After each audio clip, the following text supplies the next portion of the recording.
আসসালামু আলাইকুম রহমতুল্লাহি ওবরাকাতুহু। সম্মানিত দর্শক শ্রোতা, আমরা আজকে জানব নাবালেগের আজান একামতের হুকুম কি। এই মশালাটির উত্তর হলো, নাবালেগ দুই ধরনের। তার মধ্যে নাবালেগ হয়তো বুঝবান হবে অথবা নাবালেগ বুঝবান হবে না। যদি নাবালেগ বুঝমান না হয়, কিছুই বোঝে না, তাহলে এক্ষেত্রে তার আজান একামত দেওয়া যাবে না, আজান একামত সহি হবে না। আর যদি নাবালেগ বুঝমান হয়, তাহলে এক্ষেত্রে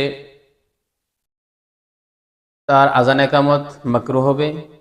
আর বুঝবান হওয়ার পরে যদি সে করিবুল বুলুগ হয়, অর্থাৎ একবারে প্রাপ্তবয়স্ক হওয়ার কাছাকাছি এমন নাবালেগ, তাহলে তার আজান একামত মাকরুহ হবে না, মাকরুহ ছাড়াই তার আজান একামত সহি হবে।